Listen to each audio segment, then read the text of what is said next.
మనం ఈ యొక్క సమయంలో ఆయన యొక్క మహాకృపను బట్టి ఆయన సన్నిధిలో మనము ఉన్నాం.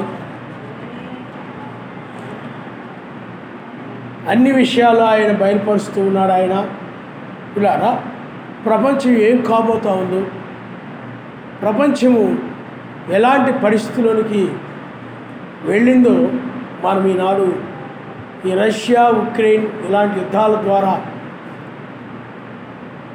అమెరికా ఇవన్నీ కూడా ఎలాంటి పరిస్థితిలో ఉన్నాయో, ప్రపంచం యొక్క ఆర్థిక వ్యవస్థ కూడా ఏ విధంగా ప్రమాదంలో ఉందో ఈ ప్రస్తుతం మనం చూస్తే అర్థమవుతూ ఉంది. ప్రపంచంలో ఒకవైపు ఆ బాంబుల మోతం మోగుతూ ఉంది. ఉక్రెయిన్ దేశంలో రష్యా యొక్క దాడులు, అక్కడ జనము చాలా అల్లకల్లోలం అయిపోతున్నారు. చాలా తినడానికి లేక, త్రాగడానికి లేక, ఉండడానికి లేక వలసలు పోయి ఆ బాంబులకు భయపడిపోయి వెళ్ళిపోతూ ఉన్నారు. మరి అదే ప్రపంచ యుద్ధంగా మారితే, మూడో ప్రపంచ యుద్ధంగా కనుక మారితే రేపు ఈ దేశం యొక్క పరిస్థితి కూడా అదే విధంగా ఉంటుంది. అమెరికా యొక్క పరిస్థితి అదే విధంగా ఉంటుంది. చైనా యొక్క పరిస్థితి కూడా అదే విధంగా ఉంటుంది. అన్ని దేశాల యొక్క పరిస్థితి కూడా అదే విధంగా ఉంటుంది. అందుట్లో ఏ అనుమానము లేదు. కాబట్టి ఇవన్నీ కూడా మనము చివరి సమయంలో ఉన్నామని, ముగింపులో ఉన్నామని, ఇప్పుడు ఆయన ఎన్నుకొని సమయంలో ఉన్నామని మనం చేతగా మనము గ్రహించగలుగుతున్నాం. ఆయన హల్లెలూయా. చూడండి, దావీదు జీవితంలో మనం చూస్తే దావీదు కూడా గొర్రెల కాపరిగా ఉండి అతను ఒక సర్వశక్తిమంతుని దగ్గరే శిక్షణ పొందాడు. అతను ఆ తర్వాత సర్వశక్తిమంతుడు అతన్ని ఒక రాజుగా ఎన్నుకున్నాడు. ఈనాడు కూడా ఆయన ఒక రాణిగా ఎన్నుకొని తీసుకుని వెళ్ళడానికి వధువు సంఘాల్లో ఉన్నటువంటి వారిలో, మత్స్యాగ సంఘాల్లో నుండి ఒక ఎన్నిక జరిగింది. అంటే మత్స్యాగ సంఘాలను కొంతమంది బయటికి పిలవబడ్డారు. ఈ పిలువబడిన వారిలో నుండి కొంతమందిని తీసుకెళ్ళడం అనమాట. ఆయన నామనిస్తారు. హల్లెలూయా. అంటే రెండు జల్లెడలాగా మొట్టమొదటి ఏం చేస్తారు చెప్పండి? ఒక జల్లెడితో జల్లిస్తారు. ఇంకా మంచి దాని కోసం ఏం చేస్తారు చెప్పండి? రెండవ జల్లెడిని ఉపయోగిస్తారు. ఇప్పుడు జరుగుతుంది అదే. ఈ సమయంలో, ఈ ఎన్నికలో ఒక వ్యక్తి నిన్ను ఎన్నుకుంటూ ఉన్నప్పుడు, ఉద్యోగంలో కానీ పనిలో కానీ నువ్వు ఎంత జాగ్రత్తగా అక్కడ ఉండి అతన్ని నమ్మి ఆ పనిలో నమ్మకంగా నువ్వు చేయడం జరుగుతుంది. అదేవిధంగా ఇక్కడ కూడా ఆయన సన్నిధిలో ఆ రాజ్యానికి ఎత్తబడాలంటే నువ్వు కూడా నమ్మకముగా ప్రతిదాన్ని కూడా యజమాని చెప్పే ప్రతిదాన్ని కూడా నువ్వు నమ్మి, అలా చేస్తే ఆయన ఖచ్చితంగా ఆ రాజ్యాన్ని చేర్చుకుంటాడని నమ్మి నువ్వు ఆ విధంగా ఆ వ్యక్తి పని చేసేటప్పుడు నమ్మకంగా చేస్తే ఇతడు ఖచ్చితంగా ఈ పని చేస్తాడని నువ్వు నమ్మి చేస్తావో, నమ్మకంతో పని చేస్తావో, విశ్వాసంతో. అదేవిధంగా ఇప్పుడు కూడా విశ్వాసముతో నువ్వు నడిచినప్పుడు, చేసినప్పుడు ఆ రాజ్యాన్ని పొందుకోవడం అనేది జరుగుతుంది. ఆయన నామమునిస్తాడు. హల్లెలూయా, హల్లెలూయా. కాబట్టి ప్రియులారా, ఈ తెల్లవారుజామున అమర్త్యమైన ఆశీర్వాదము అని వర్తమానం మనము నేర్చుకుందాం. చూడండి, దానియేలు గ్రంథము 7వ అధ్యాయము 1 నుండి మనం చదువుకుందాం. బబులోను రాజుకు బెల్షస్సరు యొక్క పరిపాలనలో మొదటి సంవత్సరమున దానియేలునకు దర్శనము కలిగెను. అతడు తన పడక మీద పరుండి ఒక కలగని, ఆ కల సంగతిని సంక్షేపముగా వివరించి వ్రాసెను. దానియేలు వివరించి చెప్పినదేమనగా, రాత్రి యందు దర్శనములు కలిగినప్పుడు నేను తేరిచి చూచుండగా ఆకాశపు నలుదిక్కుల నుండి సముద్రం మీద గాలి విసురుట నాకు కనబడెను. అప్పుడు 4 మిక్కిలి గొప్ప జంతువులు మహాసముద్రములో నుండి పైకెక్కెను. ఆ జంతువులు ఒకదానికొకటి భిన్నములయుండెను. మొదటిది సింహము పోలినది గాని దానికి పక్షిరాజు రెక్కల వంటి రెక్కలుండెను. నేను చూచుండగా దాని రెక్కలు తీయబడినవి గనుక మనుష్యుల వలె అది పాదములు పెట్టుకొని నేలపైన నిలబడిను. మరియు మానవ మనస్సు వంటి మనస్సు దానికి ఇవ్వబడిను. రెండవ జంతువు ఎలుగు వంటిని పోలినది. అది ఒక పార్శ్వం మీద పండుకొని తన నోట పండ్ల మధ్య 3 ప్రక్కటెముకలను పట్టుకొనినది. కొందరు లెమ్ము విస్తారముగా మాంసము భక్షించుము అని దానితో చెప్పిరి. అటు పిమ్మట చిరుతపులిని పోలిన మరి ఒక జంతువును చూచి తిని దాని వీపున పక్షి రెక్కల వంటి 4 రెక్కలుండెను. దానికి 4 తలలుండెను. దానికి పిమ్మట రాత్రి యందు నాకు దర్శనములు కలిగినప్పుడు నేను చూచుండగా ఘోరమును భయంకరమునకు 4వ జంతువు ఒకటి కనబడిను. అది తనకు ముందుగా నుండిన భిన్నమైనది. అది మహాబల మహత్యము గలది.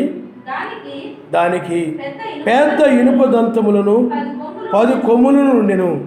అది సమస్తమును భక్షించుచు తుత్తునీయుడుగా చేయుచు మిగిలిన దానిని కాళ్ళ క్రింద అనగదొరుకుచుండెను. నేను ఈ కొమ్ములను కనిపెట్టగా ఒక చిన్న కొమ్ము వాటి మధ్య లేచెను.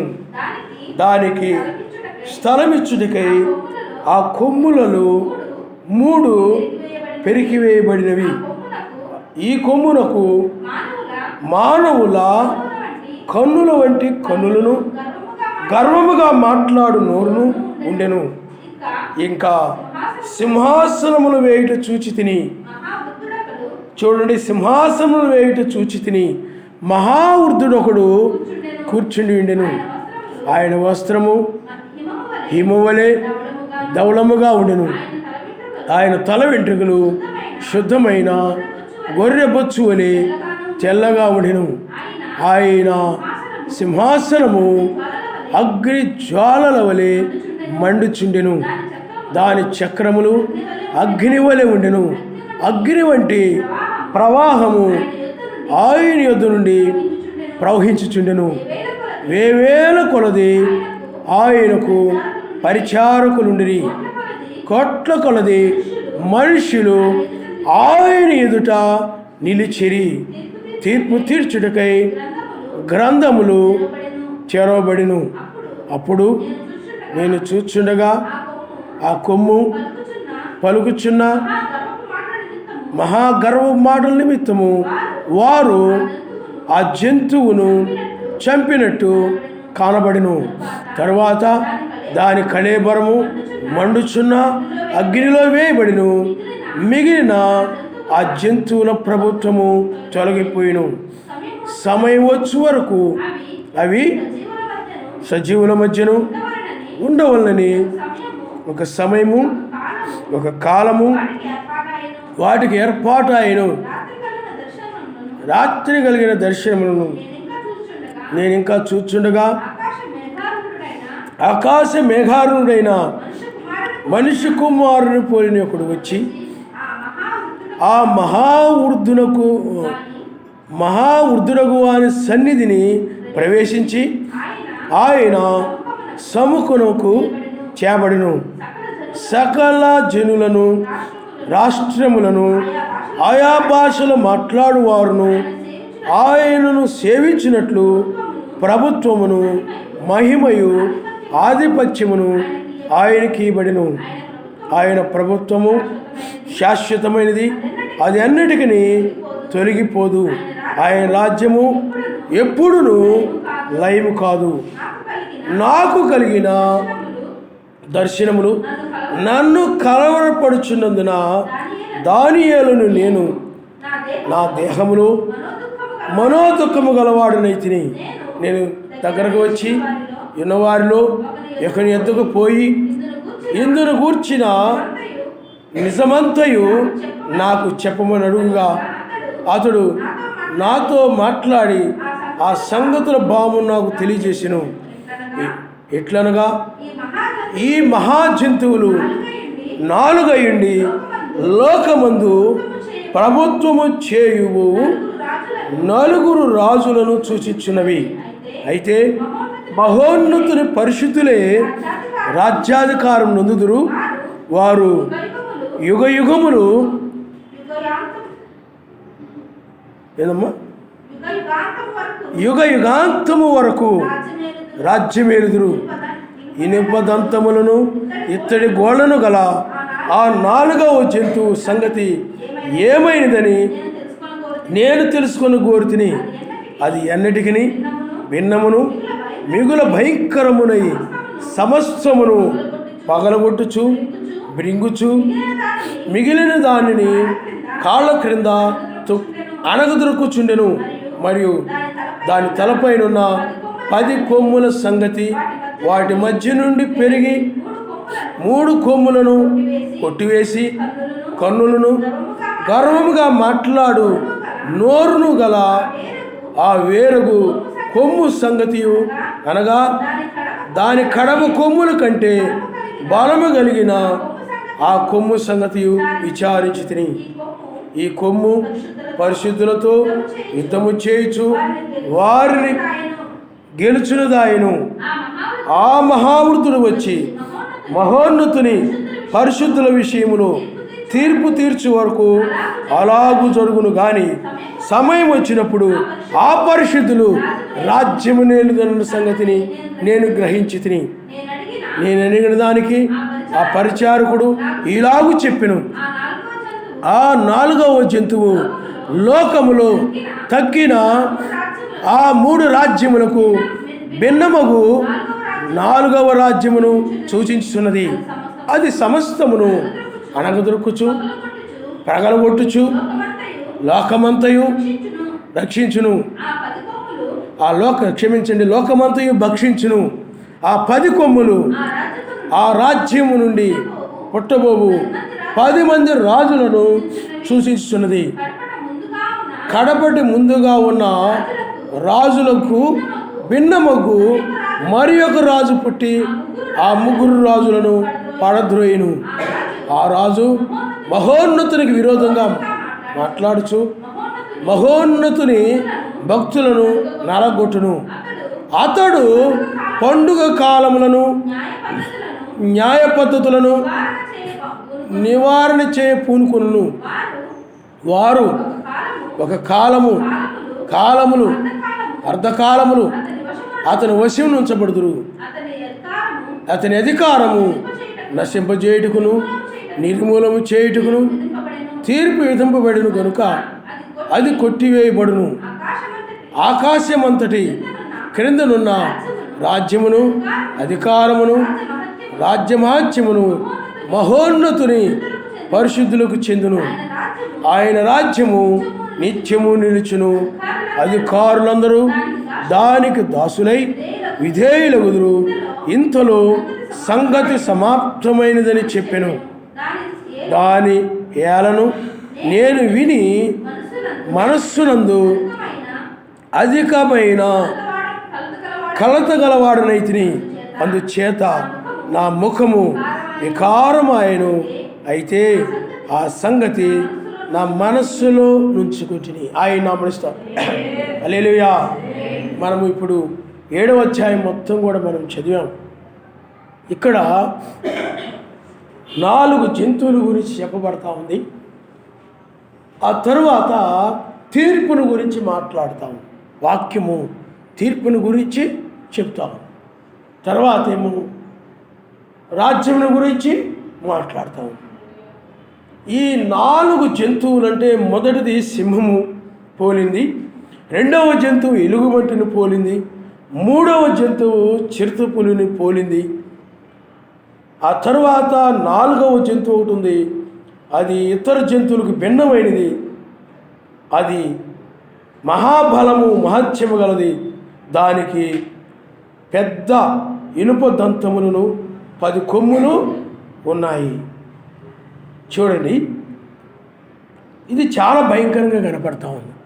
అయితే ఇక్కడ దానియేలుకి ఏం బయలుపరచబడింది అంటే ఆ 4 యొక్క రాజ్యాలని తెలియచేయబడింది. ఆయన నామమునిస్తారు.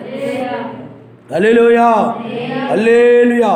అందుకనే 17వ వచనములో ఎట్లనగా ఈ మహాజంతువులు 4 అయి ఉండి లోకమందు ప్రభుత్వము చేయబోవు 4 రాజులను సూచించు ఉన్నది. ఆయన నామమునిస్తారు. ఈ 4 రాజ్యాలంటే రాజు ఉంటున్నాడంటే అక్కడ రాజ్యం ఉంటుంది. ఈ 4 రాజ్యాలంటే ఈ 4 జంతువులు. ఇవి ఏమిటి 4 జంతువులు అని అంటే దానియేలు గ్రంథంలోనే చెప్పబడతా ఉంది. అదేమిటి చెప్పండి? ప్రతిమ, ఒకటి బంగారము, ఆ తర్వాత వెండి, ఆ తర్వాత ఇత్తడి, ఆ తర్వాత ఇనుము, ఆ తర్వాత మట్టి, ఇనుము కలిగి ఉన్నాయి. ఇవి ఆ ప్రతిమ. ఆ ప్రతిమ 4 సామ్రాజ్యాలని సూచిస్తూ ఉంది. బంగారం అంటే అది బబులోను సామ్రాజ్యం. ఆ తర్వాత వెండి అని అంటే అది మాది పారసీక సామ్రాజ్యము. మూడవది అది ఏమిటనంటే గ్రీకు సామ్రాజ్యము, ఇత్తడి. 4వ సామ్రాజ్యము ఇనుము, మట్టి ఇవన్నీ కలిగినటువంటిది ఏమిటనంటే ఇది 4వ సామ్రాజ్యము రోమా సామ్రాజ్యం. ఈ 4 సామ్రాజ్యాలే 4 జంతువులు. ఈ 4వ జంతువు రోమా సామ్రాజ్యమే. అది భయంకరమైనది, మిగతా జంతువుల కంటే కూడా ఇది భిన్నముగా ఉంది. అందుకనే మొదటి రాజ్యం ఏమిటంటే అది సింహం వలె ఉంది. తర్వాత జంతువు ఏమో ఎలుగుబంటి అంటే అది ఆ యొక్క ఇత్తడి అంటే మాది పారసీక. సింహం అంటే సింహము వలె ఉందంటే అది బబులోను సామ్రాజ్యము. అది రెండవ జంతువు ఎలుగుబంటిని పోలి ఉందంటే అది మాది పారసీక సామ్రాజ్యము. అలాగే చిరుతపులిని పోలి ఉంది మూడవది. అదేమిటంటే గ్రీకు సామ్రాజ్యం. అలెగ్జాండర్ ప్రపంచాన్ని పరిపాలన చేశాడు. బబులోను ప్రపంచాన్ని పరిపాలన. అంటే ఈ 4 అన్ని రాజుల యొక్క రాజ్యాలు ఇవి. ఆయన రాజ్యాలు కాదవి, అన్యుల యొక్క రాజ్యాలు. ఈ 4వది భిన్నమైన జంతువు రోమా సామ్రాజ్యము. ఇది ఇనుము, మట్టి. కనుక ఇప్పుడు మనం ఎక్కడున్నామనంటే ఈ 4వ రాజ్యం దగ్గరే ఉన్నాం. ఈ 4వ సామ్రాజ్యమే రోమా సామ్రాజ్యం. ఇప్పుడు రోము అంటే రోమన్ క్యాథలిక్ సంఘము, పోపు. ఈ రోమన్ క్యాథలిక్ సంఘాలు చూడండి ప్రపంచం అంతా ఉన్నాయి. అందుకనే ప్రకటన గ్రంథం 17వ అధ్యాయంలో రాయబడింది. ఆ యొక్క పోపు, రోమా సామ్రాజ్యము అంటే రోమన్ క్యాథలిక్ సంఘము, దీని గురించి అక్కడ చెప్పబడింది. కాబట్టి ఈ యొక్క 4వ సామ్రాజ్యం కాలంలో మనం ఉన్నాం. ఇదే అయితే ఈ 4వ సామ్రాజ్యం యొక్క కాలంలోనే దానికి తీర్పు తీర్చబడదని వాక్యం చెప్తుంది. ఎందుకంటే చేతి సహాయం లేని రాయి వచ్చేసి ఆ ప్రతిమ మీద పడినప్పుడు, దాని పాదం మీద పడినప్పుడు ఆ ప్రతిమ ఏమైపోయిందంటే పడిపోయింది, మొత్తం కూడా కూలిపోయింది. అలాగే ఇక్కడ కూడా ఆ యొక్క ఘోరమును భయంకరమైన 4వ జంతువు ఒకటి కనబడింది. అది భిన్నమైంది, చాలా బలమైంది. అది 10 కొమ్ములు కలిగి ఉంది. చాలా భయంకరంగా ఉందంటే అది రోమన్ క్యాథలిక్ సంఘం. అది చూడండి, ఈనాడు రోము ప్రపంచంతో వ్యాపించి చాలా అన్ని సంఘాల కంటే కూడా చాలా బలముగా ఉన్న సంఘం అది రోమన్ క్యాథలిక్ సంఘం. పోపు కూడా చాలా బలము కలిగిన వ్యక్తి. పోపుని రాజకీయ నాయకులు పుతిన్ కానీ అంటే రష్యా అధ్యక్షుడు కానీ అమెరికా అధ్యక్షుడు కానీ ఎవరైనా కానీ పోపును కలుస్తారు, పోపును గౌరవిస్తారు, పోపు సలహా తీసుకుంటారు. ఇప్పుడు రష్యా ఉక్రెయిన్ యొక్క యుద్ధంలో కూడా ఇజ్రాయెల్ మధ్యవర్తిత్వం వహించింది, ఇప్పుడు కూడా వహిస్తూ ఉంది. అలాగే పోపును కూడా మధ్యవర్తిత్వం వహించమని కోరుతున్నారు. పోపు మధ్యవర్తిత్వం అంటే అక్కడ ఆ యొక్క యుద్ధము ఆపడానికి ఆ యొక్క ప్రయత్నాలు జరుగుతూ ఉన్నాయి.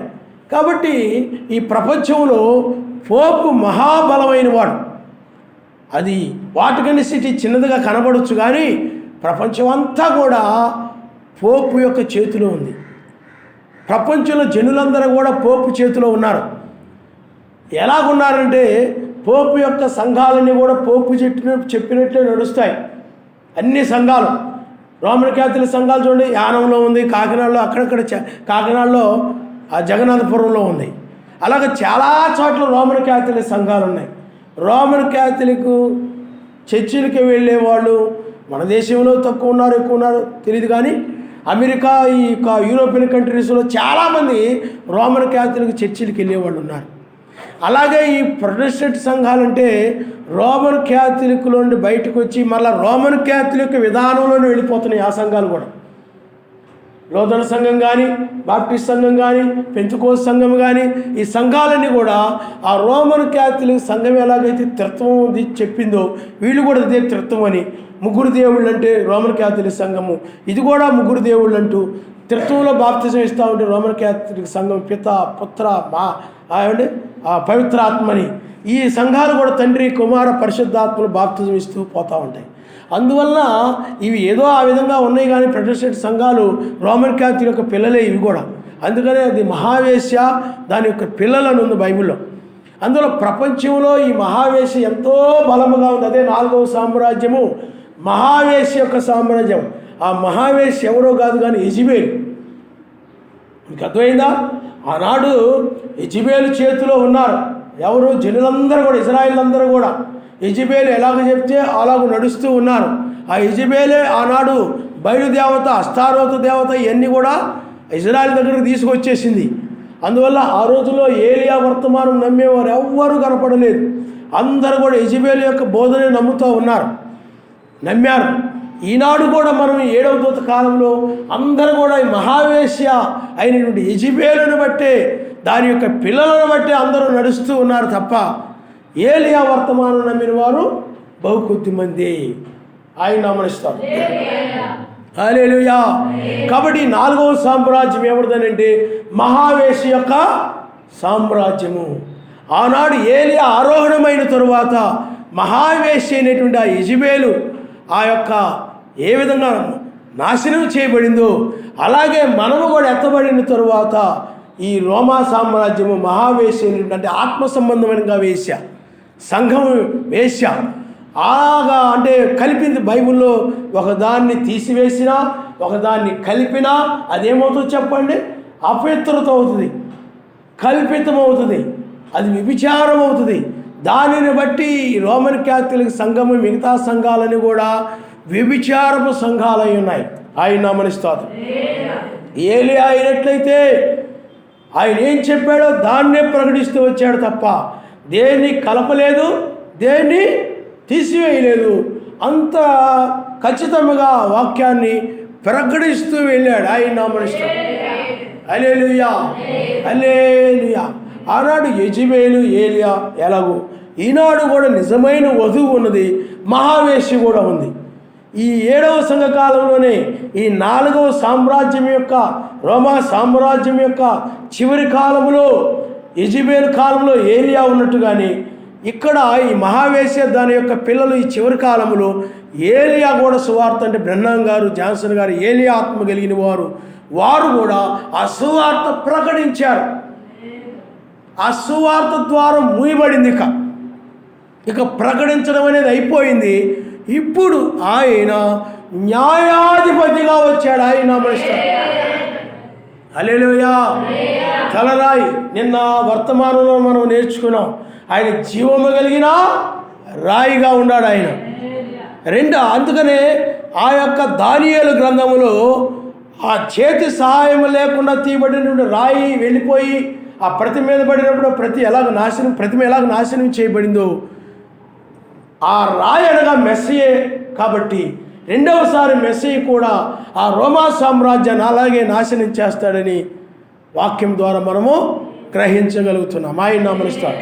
అలాగే రెండవసారి మన దగ్గరకు కూడా ఆయన తలరాయిగా వస్తాడని బ్రహ్మాం గారు చెప్పారు. ఆయన నామనిస్తాడు. ఎందుకంటే పిరమిడ్ గురించి బోధించారు ఆయన.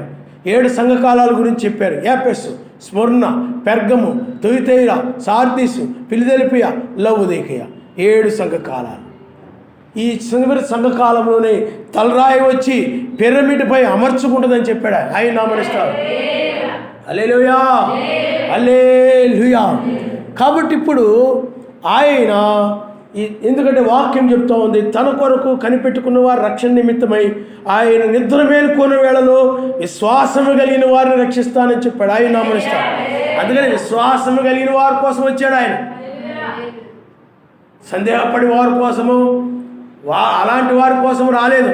విశ్వాసము కలిగిన వారి కోసం ఆయన. ఈ వర్తమానం ఎవరికి? విశ్వాసం కలిగిన వారు కేవలం నమ్ముతారు. విశ్వాసం అంటే ఎవరు? వాళ్ళలో విశ్వాసం తప్ప ఏ సందేహం ఉండదు, ఏ అనుమానం ఉండవు, ఏ అనుమానాలు ఉండవు, ఏ అపోహలు ఉండవు, ఏ దురాలోచనలు ఉండవు. కేవలం ఆయన ఏం చెప్పాడు దాన్ని నమ్ముతారంతే. అలాంటి విశ్వాసం కలిగిన వారి కోసమై ఆయన వచ్చాడు. ఆయన నామనిస్తాడు. హల్లెలూయా. ఆయన ఎప్పుడు వచ్చాడు చెప్పండి? వేకువజాములో వచ్చాడు ఆయన. ఈ వేకువజాములో ఆయన వచ్చాడు. ఆయన ఏమై ఉన్నాడండి? తలరాయిగా ఉన్నాడు. అంటే ఆయనే శిరస్సు, సంగమునకు శిరస్సు. తలరాయి అంటే ఏమిటి చెప్పండి? సంగమునకు శిరస్సుగా ఆయనే ఆ రాయి. అందుకే శరీరమునకు శిరస్సు ఆయనే. కాబట్టి ఆ శిరస్సుగా ఆయనే వచ్చి ఈ శరీరం అనే సంఘాన్ని తీసుకుని వెళ్ళడానికి అందుకనే ఆయన ఏమై ఉన్నాడంటే తలరాయిగా పిలువబడతాడు. ఆ మాట మీకు ఆదికాండము 28వ అధ్యాయంలో మనం చూద్దాం. 28వ అధ్యాయం 10వ వచనము. యాకోబు బెర్షెబా నుండి బయలుదేరి ఆరాను వైపు వెళుచు ఒక చోట చేరి పొర్దుగుంగినందున అక్కడ ఆ రాత్రి నిలిచిపోయి ఆ చోటి రాళ్లలో ఒకటి తీసుకొని తనకు తలగా చేసుకొని అక్కడ పండుకొనెను. అప్పుడు అతడు ఒక కలగనెను. ఆయన నామనిస్తాడు. హల్లెలూయా. ఒక పొద్దుగుంగినప్పుడు అంటే సాయంకాల వేళలో. అందుకనే ఇక్కడ కూడా 4 జాములు ఉన్నాయి. సాయంకాల వేళలో యాకోబు ఏం చేశాడనంటే అక్కడ ఉన్నటువంటి రాళ్ళల్లో ఒక రాయిని తీసుకొని దానికి తలగడగా చేసుకున్నాడు. ఆ రాయిని తలబెట్టుకొని దిండు ఎలాగో దాన్ని ఒక దిండుగా ఉపయోగించుకున్నాడు. అప్పుడు అతనికి ఒక కల వచ్చింది. ఆ కల ఏమిటనంటే అందులో ఒక నిచ్చెన భూమి మీద నిలబడి ఉండెను. దానికి కొన ఆకాశమునంటెను. దాని మీద సరస్వతి దూతలు ఎక్కుచూ దిగుచూ ఉండిరి. మరియు యావే దానికి పైగా నిలిచి, నేను నీ సర్వశక్తిమంతుడైన అబ్రాహాము సర్వశక్తిమంతుడను, ఇస్సాకు సర్వశక్తిమంతుడను, యాకోబు సర్వశక్తిమంతుడు, నీవు పండుకొని ఉన్న ఈ భూమిని నీకు నీ సంతానానికి ఇస్తాను.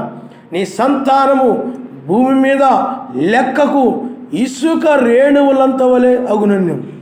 నీవు పడమటి తట్టునకు, తూర్పు తట్టునకు, ఉత్తరము తట్టునకు, దక్షిణం తట్టుకునకు వ్యాపిస్తావు. భూమి యొక్క వంశములని నీ మూలముగాను నీ సంతానం మూలముగాను ఆశీర్వదించబడును. ఇదిగో నేను నీకు తోడయుండి నీవు వెళ్ళు ప్రతి స్థలమందు నిన్ను కాపాడుచు ఈ దేశంలోకి నిన్ను మరలా రప్పిస్తాను. నేను నీతో చెప్పినది నెరవేర్చే వరకు నిన్ను విడువనని చెప్పాడు. ఆయన నామనిస్తాడు. హల్లెలూయా, హల్లెలూయా. కాబట్టి ఇక్కడ ఆయన ఆ విషయాన్ని చెప్పాడు. ఏ విషయం అది? ఆకాశం వరకు ఒక నిచ్చెనేయబడింది. ఎంతవరకు నిచ్చెనేయబడింది చెప్పండి? ఆకాశం వరకు నిచ్చెనేయబడి ఉంటే దూతలు ఏం చేస్తున్నారంట? ఎక్కుతూ దిగుతూ ఉన్నారు మెట్లు. ఇది దేనికి సాదృశ్యంగా ఉందంటే యాకోబు అక్కడ ఒక పిరమిడ్ని చూశాడు అనమాట, ఒక నిచ్చెని, మెట్లు కలిగిన దాన్ని. దూతలు ఎక్కుతున్నారు, దిగుతున్నారు. 7వ సంఘ కాలంలో కూడా అదే జరిగింది. ఒక దూత వెళ్ళిపోయిన తర్వాత ఇంకొక దూత వచ్చాడు, ఒక దూత వెళ్ళిపోయిన తర్వాత ఇంకొక దూత వచ్చాడు, ఒక దూత వెళ్ళిపోయిన తర్వాత ఇంకొక దూత వచ్చాడు. అది 7 సంఘ కాలంలో 7 దూతలు వచ్చాయి. అన్నిచ్చినా అప్పుడు అతను అన్నాడు, సర్వశక్తిమంతుడు, ఈ స్థలమును నీకు ఇస్తాను, ఈ భూమిని నేను నీకు ఇస్తాను, నువ్వు విస్తరిస్తావు, నేను ఆశీర్వదిస్తాను అన్నాడు. ఆయన నామనిస్తాను. ఇది నీకు ఒక నివాసముగా ఉంటుంది, నువ్వు ఎక్కడికి వెళ్ళినా మరలా నేను తిరిగి ఇక్కడికి రప్పిస్తానని చెప్పాడు. ఒక నివాసం గురించి మాట్లాడుతున్నాడు. ఆయన నామనిస్తాను. హల్లెలూయా. తర్వాత చూడండి, అప్పుడు 16వ వచనంలో యాకోబు నిద్ర తెలిసి నిశ్చయముగా యావే ఈ స్థలమందున్నాడు, అది నాకు తెలియకపోయిననుకొని భయపడి, ఈ స్థలం ఎంతో భయంకరము, ఇది సర్వశక్తిమంతుని మందిరమే కానీ వేరొకటి కాదు, పరలోక గవిని ఇదే అనుకొనిను. తెల్లవారినప్పుడు యాకోబు లేచి తను తలగడగా చేసుకున్న రాయి తీసి దాన్ని స్తంభముగా నిలిపి దాని కొన మీద నూనె పోసెను. మరియు అతడు ఆ స్థలమునకు బేతేలను పేరు పెట్టెను. ఆయన నామనిస్తాడు. లెగిశాడు. లెగిసి, బాబోయ్ ఇది చాలా భయంకరమైన విషయము, ఇది చాలా భయంకరము అని, ఇది సర్వశక్తిమంతుని మందిరమే కానీ మరొకటి కాదు అన్నాడు. ఆయన నామనిస్తాడు. హల్లెలూయా, హల్లెలూయా. ఎందుకంటే ఈ స్థలమంతో భయంకరము, ఇది పరలోక గవిని ద్వారం. ఇది ఈ మందిరము ద్వారానే ఎవరైనా పరలోక గవినికి పరలోకానికి వెళ్ళిపోతారు. గవిని అంటే ద్వారము. అందుకు ఆయన అంటాడు, నేనే మార్గము సత్యము జీవము అని. ఆయన నామనిస్తాడు. హల్లెలూయా, హల్లెలూయా. అందుకని ఇక్కడ భయపడి, ఈ స్థలం ఎంతో భయంకరము, ఇది సర్వశక్తి మందిరమే కానీ వేరొకటి కాదు, ఈ మందిరమే పరలోక గవిని అని అనుకున్నాడు. ఆయన నామనిస్తాడు. హల్లెలూయా. ఆ స్థలము గురించి మాట్లాడుతూ ఉన్నాడు, నివాసముల గురించి మాట్లాడుతూ ఉన్నాడు. ఆయన నామనిస్తాడు. హల్లెలూయా. అక్కడ తలరాయి గురించి కనపడతా ఉంది. తలరాయి మందిరము అని చెప్తున్నాడు ఆయన. గవినిదే, పరలోక గవినిదే అంటున్నాడు ఆయన. ఎక్కడ అంటే మీరు చూడండి, తెల్లవారినప్పుడు యాకోబు లేచి, తెల్లవారుజాము ఇక్కడ కనపడతా ఉంది. మీరు చాలా జాగ్రత్తగా గమనించాలి. ఇక్కడ బైబిల్లో మనకి 2వ కొరింథీయులకు రాసిన పత్రిక 5వ అధ్యాయంలో చెప్పబడతా ఉంటుంది.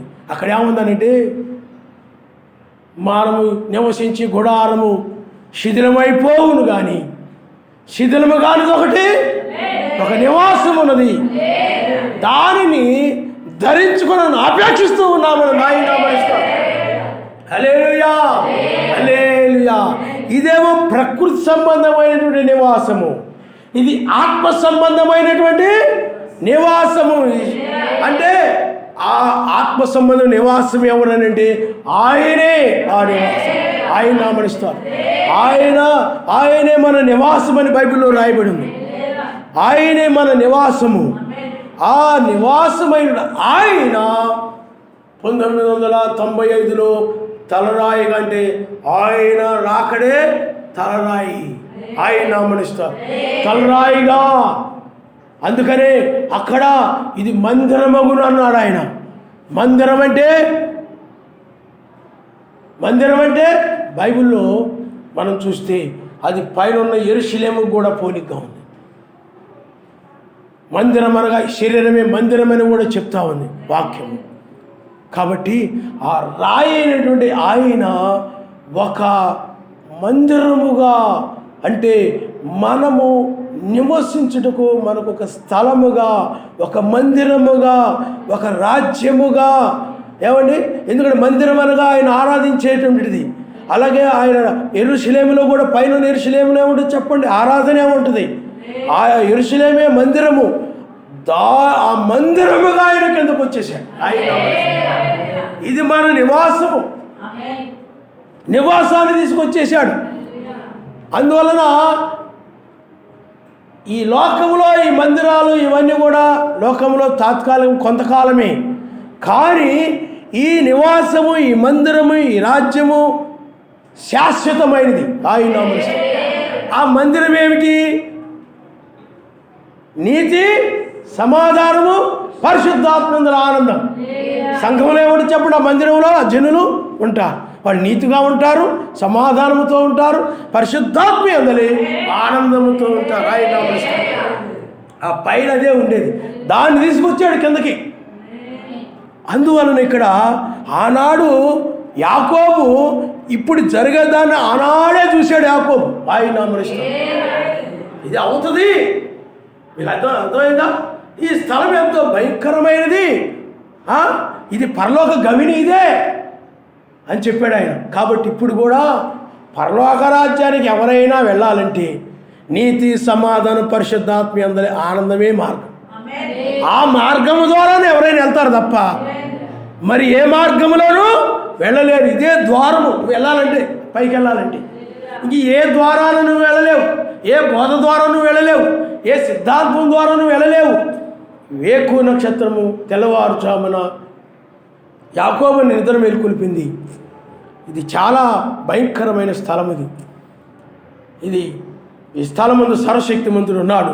ఇదిగో ఏమండి, ఇది సర్వశక్తిమంతుని మందిరమే తప్ప మరొకటి కాదు అనుకుని అప్పుడు ఎలాగైతే అభిప్రాయపడ్డాడో ఈనాడు కూడా అదే జరుగుతుంది, ఆత్మీయంగా జరుగుతూ ఉంది. ఇప్పుడు మీకు అర్థమవుతుందండి. అందుకే బ్రహ్మాం గారు అంటారు, ఆయన ఆ రోజుల్లో ఆ మందిరాన్ని గురించి మాట్లాడుతూ ఇది తాత్కాలికమైనటువంటిది, కానీ మనం అసలైన నూతన యెరూషలేముకి వెళ్తాము, ఆ మందిరంలోకి వెళ్తామన్నాడు. ఆయన నామస్తాడు. హల్లెలూయా, హల్లెలూయా.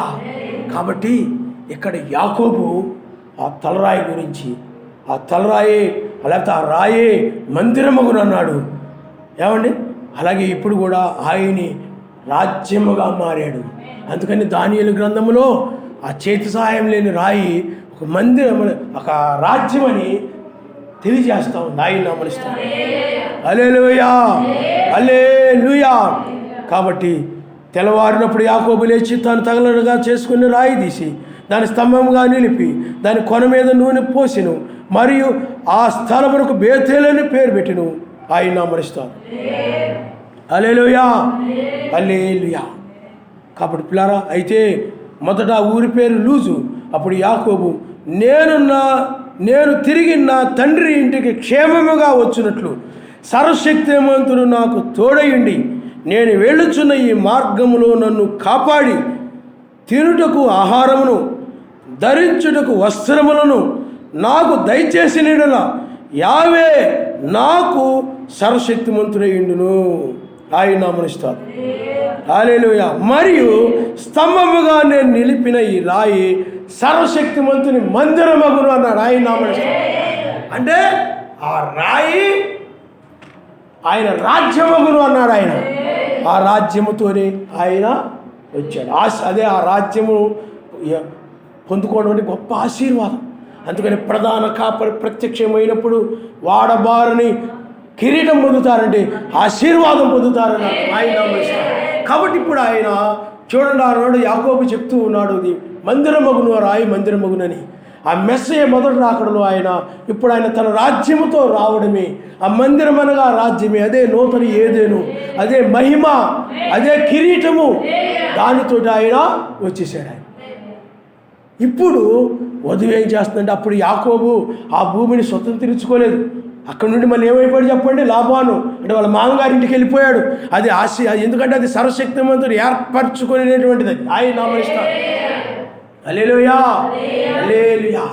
మనము కూడా ఇప్పుడు మనము ఆత్మ సంబంధంగా ఈ నీతి, సమాధానం, పరిశుద్ధాత్మ ఆనందమైన రాజ్యంలో ఈ స్థలంలోనే మనం ప్రవేశించి యాకోబు ఎక్కడైతే కలగన్నాడో ఆ భూమి, ఆ యెరూషలేముకి మనము మరలా తిరిగి మధ్య ఆకాశం నుండి వచ్చేస్తాం. ఆయన నామనిస్తాం. హల్లెలూయా. యాకోబు చూశాడే ఆ భూమి, అది సర్వశక్తిమంతుని మందిరము కూడా అన్నాడు. అక్కడ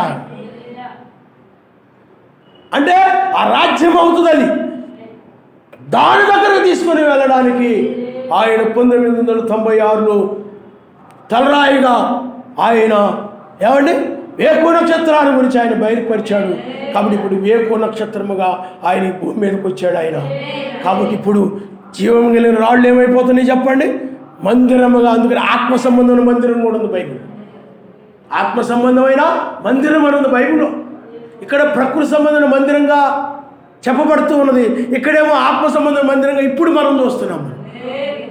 అందువలన అక్కడ మందిరమగును రాయి ఏమవుతుందని చెప్పాడు మందిరమగును అన్నాడు. రాయి దేనికి సదృశ్యంగా ఉంది? నిలబెట్టాడు, దాని మీద నూనె పోసాడు, ఇది మందిరమగును అన్నాడు ఆయన.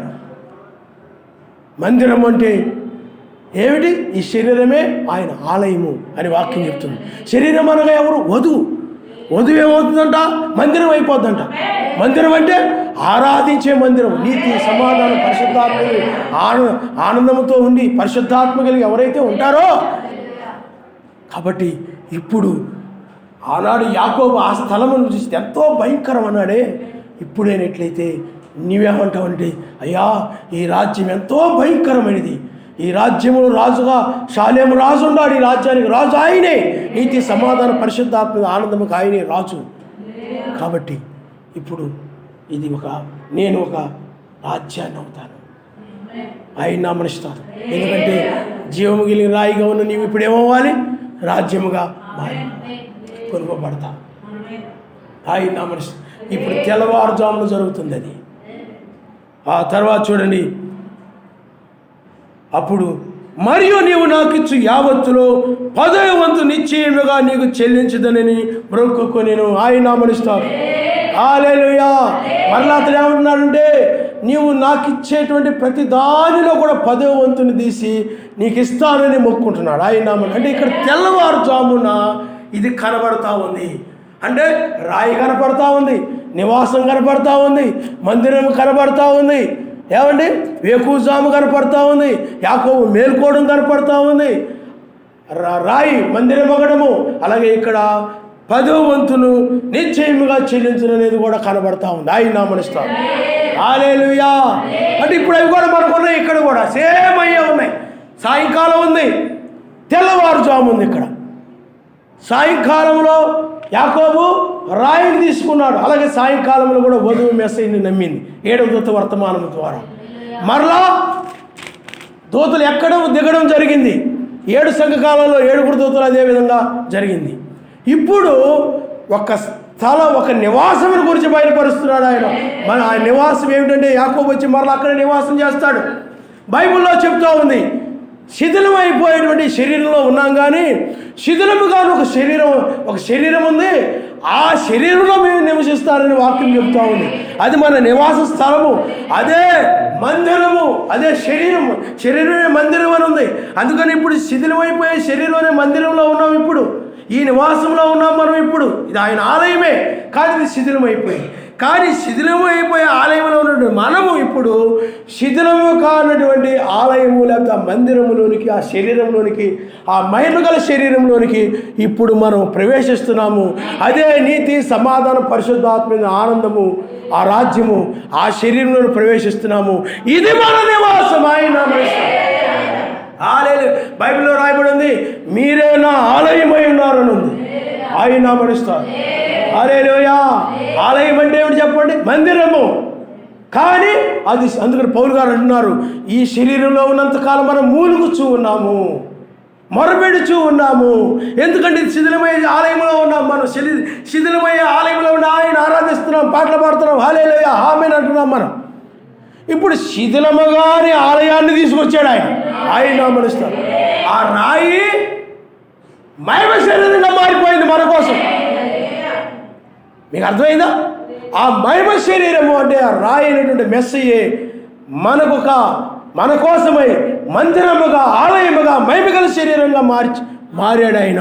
ఇప్పుడు శిథిలమయ్యే ఆలయంలో ఉన్నటువంటి మనము శిథిలముగాని ఆలయంలోనికి వచ్చేస్తున్నాం. ఆయన నామనిస్తారు. హల్లెలూయా. ఇప్పుడు ఈ నివాసంలోకి వస్తున్నాం. అందుకనే ఇంతకుముందు నివాసము కంటే ఈ నివాసము భయంకరమైనది. ఇప్పుడు 7 సంఘకాలాలు ఉన్నాయి.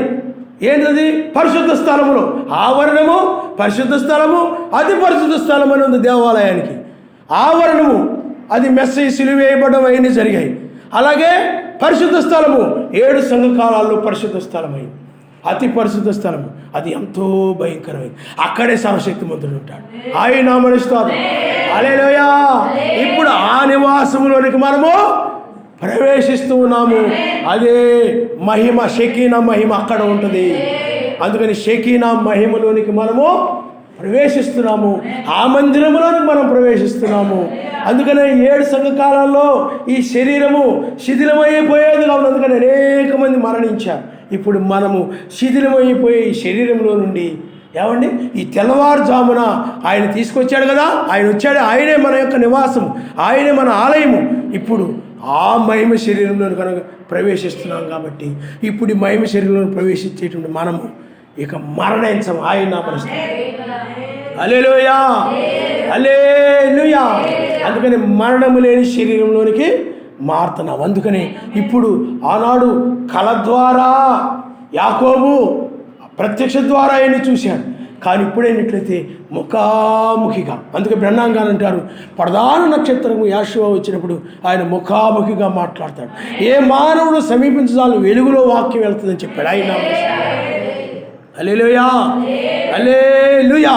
కాబట్టి ఇప్పుడు ప్రధాన నక్షత్రం యాషువా తన రాజ్యం యొక్క సంగతుల్ని బయలుపరుస్తాడని చెప్పాడు ఆయన. ఈనాడు ఆయనే ముఖాముఖిగా వచ్చి పిల్లారా నీకు ఆ మహిమ శరీరాన్ని ఆయన ధరింపజేస్తున్నాడు. ఆయన నామమునిస్తాడు. హల్లెలూయా. ఎంత గొప్ప ప్రేమో! ఓ ఆయన ఎంత ప్రేమ కలిగిన వాడు! హల్లెలూయా, హల్లెలూయా. ఆయన ప్రేమ వర్ణించలేదని మన పట్ల, ఆయన ప్రేమ మన పట్ల వర్ణించలేనిది. ఆయన నామమునిస్తాడు. మీరు చూడండి 1 కొరింథీయులకు రాసిన పత్రిక 6వ అధ్యాయము 6వ అధ్యాయము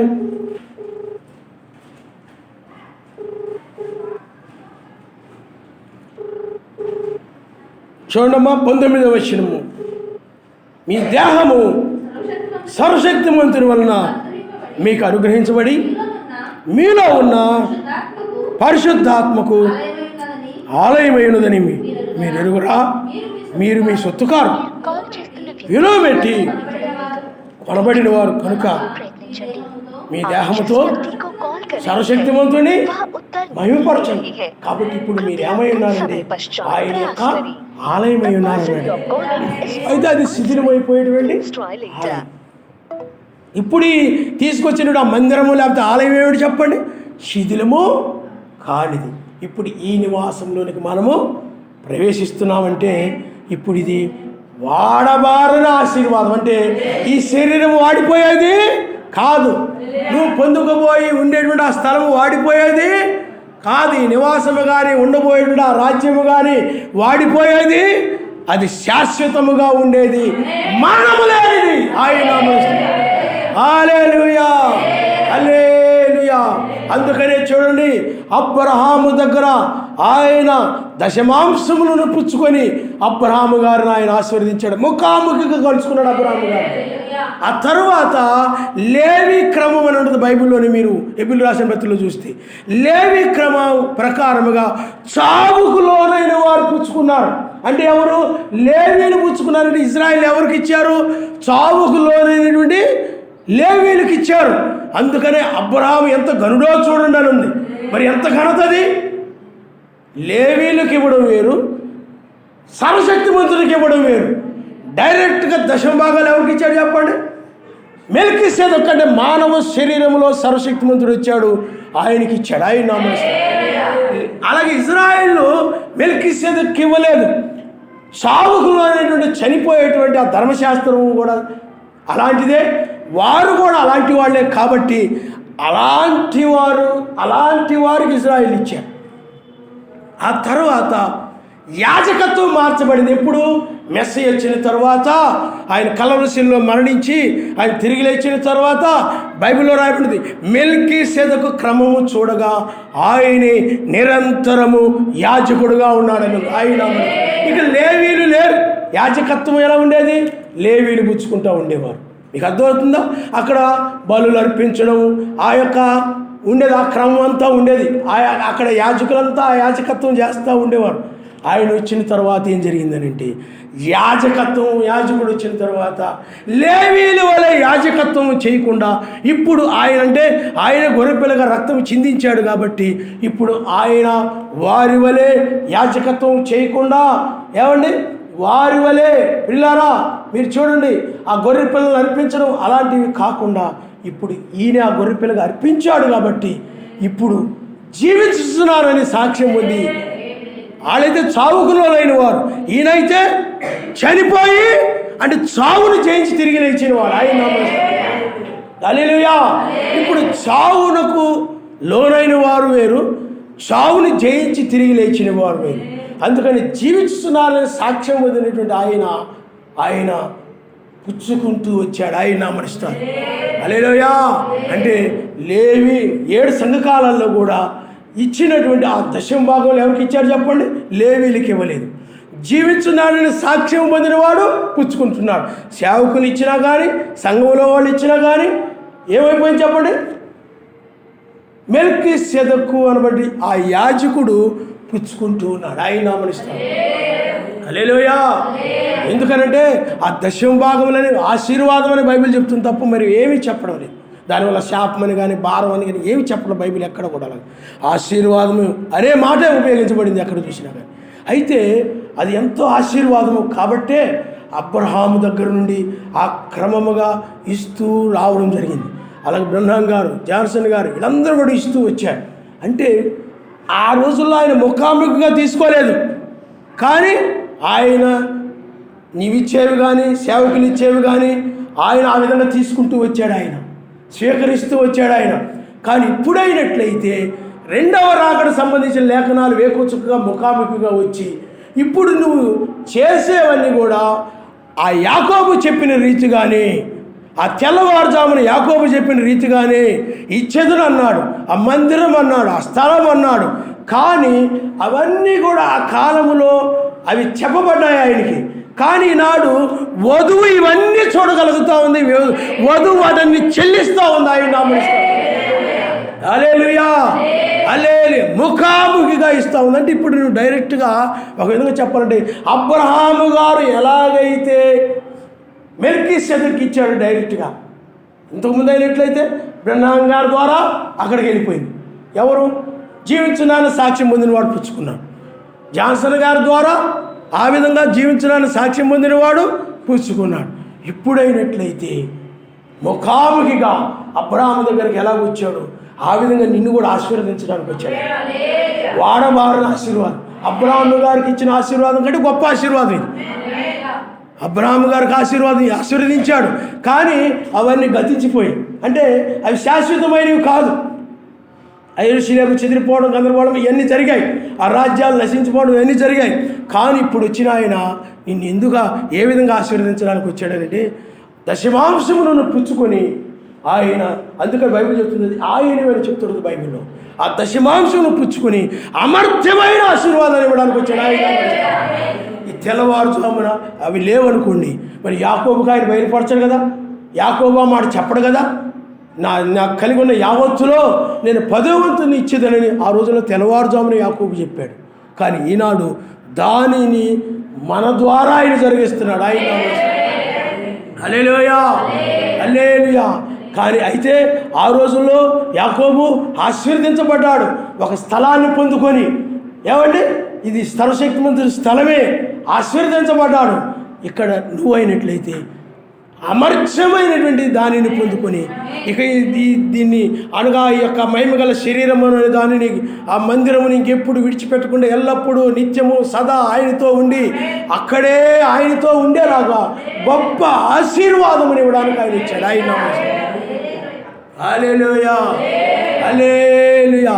అందుకనే మొట్టమొదటి అబ్రహాము గారు ఇచ్చారు, తర్వాత ఇజ్రాయిల్ ఇచ్చారు, తర్వాత వధువు ఇచ్చింది అందుకని అబ్రహాము గారు మెల్కీసెదెకుకి ఇచ్చాడు. అలాగే ఇజ్రాయిల్ లేవీలకి ఇచ్చారు. వధువు జీవించున్నాను సాక్ష్యం పొందిన వాడు పుచ్చుకొనిచున్నాడు అంటే ఆయన పుచ్చుకున్నాడు. ఇప్పుడు వధువు ముఖాముఖిగా ఆయనకి ఇచ్చేస్తుంది. ఆయన హల్లెలూయా. ఆ తలరాయి తలరాయిగా ఇప్పుడు ఉన్నాడు ఆయన. ఒక మందిరముగా మారాడు ఆయన. నీకోసమే ఆ గుడారముగా మారాడు నేను తీసుకుని వెళ్ళడానికి. అందుకనే మహిమ శరీరం అనేది ఏమిటనంటే అది పిల్లారా భూమి మీద సముద్రపు ఓడ అంటారు, కానీ ఇది నిన్ను పరలోకానికి తీసుకుని వెళ్ళే ఓడ. ఆయన మన ఈ శరీరం ఏమిటి చెప్పండి? మహిమ శరీరము మధ్యాకాశానికి తీసుకుని వెళ్ళే ఓడ. ఈ నివాసంలోనికి నువ్వు ప్రవేశించాలి, ఈ యొక్క మందిరంలో నువ్వు ప్రవేశించాలి. ఆత్మ సంబంధమైనటువంటి మందిరము. అందుకని ఇక్కడ పిల్లారా ఈ తెల్లవారుజామున గొప్ప కార్యాన్ని మనము చూస్తూ ఉన్నాము.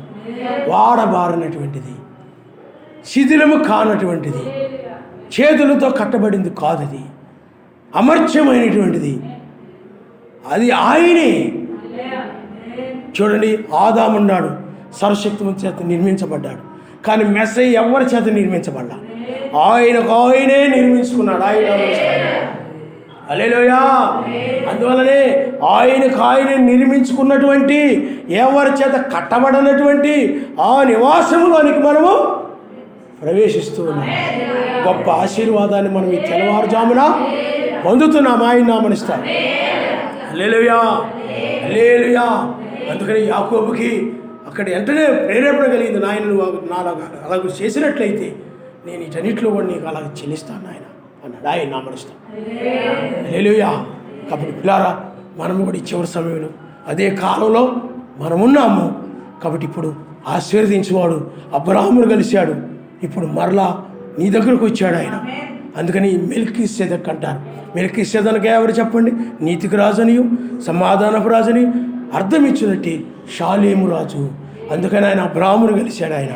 మీరు అబ్రాహామును కలిశాడు. ఆయన నీతికి రాజనియు సమాధానపు రాజనియు అర్థం ఇచ్చినట్టు షాలేము రాజు ఇప్పుడు మరలా మన దగ్గరకు వచ్చాడు. ఈ సంఘకాలంలో ఎప్పుడు రాలేదు. ఎందుకు వచ్చాడు చెప్పండి? ఆశీర్వదించడానికి. ఆయన నామనిస్తాం. హల్లెలూయా, హల్లెలూయా. అబ్రాహాము కూడా పిల్లారా ఆ యొక్క సొదొమ గొమొర్రాలో లోతు యొక్క ఆస్తులు కొంతమంది చుట్టుపక్కల పట్టుకుపోయారు. అప్పుడు అబ్రాహాము గారు 318 మంది మనుషులను తీసుకుని వెళ్ళి పోరాడి తిరిగి వస్తున్నాడు. అప్పుడు ఆశీర్వదించాడు. ఆయన నామనిస్తాడు. అంటే జయించి వస్తున్నాడు. ఇప్పుడు కూడా నువ్వు నామంలో బాప్తిజం పొందావు, పరిశుద్ధ ఆత్మను పొందుకున్నావు. నీవు కూడా ఇప్పుడు దేన్ని జయించావు చెప్పండి? పాపముని జయించావు. అబ్రాహాము వలె నీవు కూడా ఆయన రక్తము క్రిందకు వచ్చావు, నువ్వు జయించావు. అబ్రాహాము కూడా చూడండి రక్తపు గుర్తుల కింద ఉన్నాడు, యుద్ధంలో పోరాడాడు, రక్తపు మరకలు ఉన్నాయి. ఆ విధంగా రక్తపు గుర్తుతో వచ్చాడు అబ్రాహాము గారు. అక్కడ ఆశీర్వదించాడు ఆయన. ఇప్పుడు కూడా నువ్వు రక్తము క్రింద ఉన్నావు. రక్తం అనగా పరిశుద్ధాత్మ క్రింద ఉన్నావు. ఇప్పుడు నిన్ను అబ్రాహాము దగ్గర ఆ దశమాంశములు పుచ్చుకొని ఆశీర్వదించిన రీతిగానే నీ దగ్గర కూడా పుచ్చుకొని నేను ఆశీర్వదించేవాడుగా ఉన్నాడు. హల్లెలూయా, హల్లెలూయా. శ్రేష్టమైన వాటిల్లో అని ఉంటుంది బైబిల్, తాను కొల్లగొన్న వాటిల్లో అని ఉంటుంది. కాబట్టి పిల్లలు ఈనాడు కూడా నీవు ఆయన దగ్గర ఏదైతే పొందుకున్నావో, అందుకని యాకోబు అదే అంటాడు, నీవు నాకు ఇచ్చిన దానిలో అంటాడు, నీకు ఆయన ఇచ్చినప్పుడు దానిలో, నీకు ఆయన అనుగ్రహించిన దానిలో నీకేదో ఒక పని ఆయన ఇస్తాడు, ఆ పని చేస్తావు. ఆ పని ఇచ్చిన దానిలో, లేకపోతే ఏదైనా ఆయన నీకు ఇచ్చిన దానిలో, నీ గొర్రెలు ఉంటాయి, మేకలు ఉంటాయి, ఆ ఫలాన్ని ఇచ్చేది ఎవరు చెప్పండి? ఆయనే. ప్రతి విషయమును కూడా నీవు దాన్ని చెల్లించడం ద్వారా ఆశీర్వాదం పొందుకుంటున్నామని ఆయన ఒక సమయంలో నాకు ఇది బయలుపరిచాడు. ఆయన హల్లెలూయా. అందుకని చూడండి ఆశీర్వాదము అక్కడ యాకోబు కూడా అదే మాట చెప్పడం మనం చూస్తున్నాం. అందువల్ల గొప్ప ఆశీర్వాదం మనం పొందుతున్నాం. అబ్రాహాము గారు కూడా ఎవరికి కూడా ఈ ఆశీర్వాదాన్ని ఆయన ఇవ్వలేదు. ఎందుకంటే వాళ్ళు పొందుకున్నవన్నీ కూడా నశించడము, శత్రువులు ఆక్రమించుకోవడము, శత్రువులు స్వాధీనపరుచుకోవడము, యెరూషలేముని యుద్ధాలు, ఏమండి కలహాలు, వైరాలు, సమాధాన పట్టణం అనే కానీ పేరుకి యెరూషలేము, అక్కడంతా కూడా ఆ పాలస్తీనా వాళ్ళతో ఎప్పుడు కూడా తన్నుకాడుకోవడం, గుద్దులాడుకోవడం, ఆయుధాలు భయంకరంగా ఉంది. ఇప్పుడు యెరూషలేము చాలా భయంకరంగా ఉంది. మిగతా దేశాలకు త్రాగుడు, తిరగడము, ఆ ఎలాగైతే పాపం ఉందో యెరూషలేములో కూడా ఇప్పుడు అలాగే ఉంది. పాత యెరూషలేములో ఇప్పుడు యెరూషలేములో ప్రస్తుతం బట్టింది యెరూషలేము. అందుకని బైబిల్ చెప్తుంది అది ఒక ఆగర వలె ఉందన్నది. ప్రస్తుతం యెరూషలేము ఎలా ఉంది చెప్పండి? ఆగరు వలె ఉంది. ఆగరు అంటే దాసి. దాసి అంటే అబ్రాహాము దగ్గర దాసి ఉంది, అలాగే అబ్రాహాము యొక్క భార్య శారా ఉంది. అందుకని దాసి అంటే ఆమె స్వతంత్రాలు కాదు. కాబట్టి ఇప్పుడు యెరూషలేము కూడా దాసి అంటే ఆమెకు అన్యురాలు కాబట్టి ప్రపంచము కూడా యెరూషలేము కూడా అన్యుల చేతిలో ఉంది, క్రైస్తవుల చేతిలో ఉంది. క్రైస్తవులు అనగా ఇప్పుడు ఆ యొక్క ముస్లిమ్స్ అనగా, అలాగే యూదులు అనగా వాళ్ళందరూ కూడా మన దృష్టిలో అన్యులే. ఎందుకంటే నామంలో బాప్తిజం పొందలేదు, ఆయన ఎవరో తెలియదు. యూదులు తిరస్కరించారు, మత్స్య సంఘాలను తిరస్కరించారు, మెస్సైని యూదులు తిరస్కరించారు, మత్స్య సంఘాలను తిరస్కరించారు ఆయన నామాన్ని. ముస్లిమ్స్ తిరస్కరించారు. అన్యుల చేత త్రొక్కబడతా ఉందని బైబిల్లో ఉంది. అన్యులతో త్రొక్కబడతా ఉండదని. ఇప్పుడు ఆ విధంగా అన్యుల చేత త్రొక్కబడతా ఉంది. అన్ని జనుల చేత త్రొక్కబడమే అది ఆగరు వలె ఉందంటాం. ఆగరు అన్యురాలు కదా, మరి అన్యురాలు వలె ఉందన్నట్టు. రేపు దాన్ని ఆయన ఏం చేస్తాడంటే నాశనం చేసినప్పుడు అది స్వతంత్రాలు అవుతుంది. అన్యుల యొక్క దాసత్వంలో ఇంకా అది ఉండకుండా స్వతంత్రాలు అవుతుంది అన్నాడు ఆయన. దానిని మనము స్వాధీనపరచుకోబోతున్నాం. అదే పైన ఉన్నది యెరూషలేము, అదే మనకు తల్లిను. ఒకసారి అది చదువుదాం, చూడండమ్మా. గలతీయులకు రాసిన పత్రిక. ఇప్పుడు మనం పొందుకోబోయే పట్టణము, ఆ రాజ్యము. గలతీయులకు రాసిన పత్రిక 4వ అధ్యాయము. ఈ సంగతులు 24వ వచనం మీరు ఒకసారి చదవండి అమ్మా. ఈ సంగతులు అలంకార రూపముగా చెప్పబడినవి. ఈ స్త్రీలు 2 నిబంధనలు అయి ఉన్నారు. వాటిలో ఒకటి సీనాయి కొండ సంబంధమైనదై దాస్యములో ఉండుటకు పిల్లలను కనును. ఇది ఆగరు. ఈ ఆగరు అన్నది అరేబియా దేశంలో ఉన్న సీనాయి కొండయే. ప్రస్తుతమందున్న యెరూషలేము దాని పిల్లలతో కూడా దాస్యమందున్నది కనుక ఆ నిబంధన దానికి దీటై ఉన్నది. అయితే పైనున్న యెరూషలేము స్వతంత్రముగా ఉన్నది, అది మనకు తల్లి. పైనున్న యెరూషలేము ఒకటి ఉన్నది, అదే నీతి, సమాధానం, పరిశుద్ధాత్మ ఆనందము కలిగిన రాజ్యం. ఆ యెరూషలేముకు రాజు ఆయన మెల్కీసెదెకు. ఈ యెరూషలేమును అనేక మంది పరిపాలన చేశారు, కానీ ఆ యెరూషలేముకి రాజు ఆయనే. ఇప్పుడు తన రాజ్యముతో వచ్చాడు. ఇప్పుడు స్వతంత్రాలంటే శారా వంటిది. కాబట్టి ఇప్పుడు మనము ఈ యెరూషలేము కంటే దేని యొక్క దాసత్వంలో లేనటువంటి స్వతంత్రాలుగా ఉన్నటువంటి, ఏ పాపం యొక్క దాసత్వంలో లేకుండా స్వతంత్రాలుగా ఉన్నటువంటి ఈ యొక్క యెరూషలేములోనికి మనం ప్రవేశిస్తున్నాం. ఇదే మహిమ శరీరం ఆయన. హల్లెలూయా, హల్లెలూయా. తల వంచుకోండి, మనం ప్రార్థన చేసుకుందాం. వీళ్ళారా ఆలోచన చేయండి.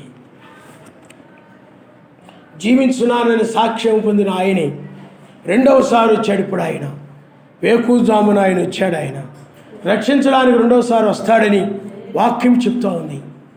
ఇప్పుడు ఆయనే తప్ప. అందుకనే బ్రహ్నాం గారు, జాన్సన్ గారు ఇంకా సువార్త అంతా ముగించబడింది. ఆయన దీని కొరకే వాళ్ళందరూ కూడా ఎదురు చూశారు.